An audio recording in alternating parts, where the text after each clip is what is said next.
২০ বছরের বেশি সময় ধরে ঢাকার আশুলিয়া থানার কার্যক্রম চলছে ভাড়া করা ভবনে। বড় শিল্প প্রতিষ্ঠান, জাতীয় স্মৃতিসৌধ, জাহাঙ্গীরনগর বিশ্ববিদ্যালয় সহ নানা গুরুত্বপূর্ণ প্রতিষ্ঠান এই থানার আওতায় থাকলেও বিভিন্ন সংকট থানাটিতে। স্থায়ী ভবন নির্মাণের উদ্যোগ নেওয়া হলেও থেমে গেছে কার্যক্রম। স্থানীয়দের অভিযোগ, থানার জমিটি দখলে নিতে মরিয়া প্রভাবশালীরা।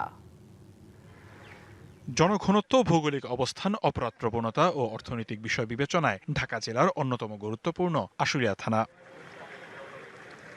২০০৫ সালে প্রতিষ্ঠিত থানার আওতায় ১৪৮.৬৩ বর্গ কিলোমিটার এলাকা, যেখানে রয়েছে ঢাকা রপ্তানি প্রক্রিয়াকরণ অঞ্চল, ডিপিজেড সহ প্রায় ১,০০০ ছোট বড় শিল্প প্রতিষ্ঠান। এছাড়া জাতীয় স্মৃতিসৌধ, জাহাঙ্গীরনগর বিশ্ববিদ্যালয় সহ বিভিন্ন সরকারি বেসরকারি প্রতিষ্ঠানও এই থানার আওতাধীন। যদিও গুরুত্বপূর্ণ এই থানার নেই কোনো নিজস্ব ভবন, ৫ তলা বিশিষ্ট ভাড়া করা ভবনেই চলছে কার্যক্রম। ভবনটির নিচতলায় চলে অফিস কার্যক্রম, দ্বিতীয় থেকে পঞ্চম তলা পর্যন্ত ব্যবহার করা হয় ব্যারাক হিসেবে। শিল্প কারখানার জন্য তৈরি করা ভবনটিতে নেই কোনো আবাসিক সুবিধা।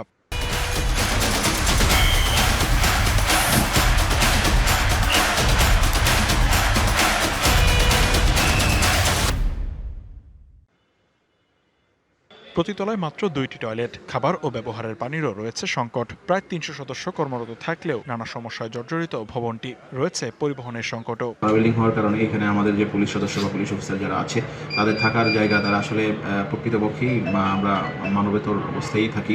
এখানে মাত্র ৭০ লাখ জনগণের জন্য ২টি গাড়ি সচল আছে, আর বাকি 3টি গাড়ি আছে, এই 3টি গাড়ি সচল নয়। ২০২৪ সালে বর্তমান থানা ভবনের পাশে স্থায়ী ভবন নির্মাণের জন্য অনুমোদন দেয় সরকার। তবে সরকারি জমিটি দখলে নিতে অসাধু ব্যক্তিরা প্রভাব খাটাচ্ছেন বলে অভিযোগ স্থানীয়দের। এখানে হওয়ার কথা ছিল, থানার কাজ কাম চললো, মাটি মুটি ফেলাইলো, হঠাৎ করে আবার বন্ধ হয়ে গেল। থানার জন্য সাইনবোর্ড দিয়েছিল, এখন চাচ্ছে যে একতা ভাবে একজনে নেওয়ার জন্য, একজনকে দেওয়া যাবে না। দ্রুত প্রয়োজনীয় উপকরণ নিশ্চিত করা গেলে সেবার মান বাড়বে বলে আশা পুলিশের ঊর্ধ্বতন কর্মকর্তাদের। এই সরকার আসার পর থেকেই আমাদের পুলিশের ব্যাপারে, বিশেষ করে আমাদের মনোবল এবং আমাদের যেই সম্পদ বা লজিস্টিক্যাল যে বিষয়গুলো আছে আমাদের, সেগুলোকে পূরণ করার জন্য কাজ করতে আশা করি। আমাদের যেহেতু দেশের সম্পদও সীমিত, তার মধ্যে থেকে যতটুকু সম্ভব ম্যাক্সিমাইজেশনের মাধ্যমে আমরা সার্ভিস দেওয়ার চেষ্টা করছি। দ্রুত থানার স্থায়ী ভবন নির্মাণ কাজ শুরুর পাশাপাশি পুলিশ আধুনিকায়নে প্রয়োজনীয় সরঞ্জাম নিশ্চিতের দাবি স্থানীয়দের।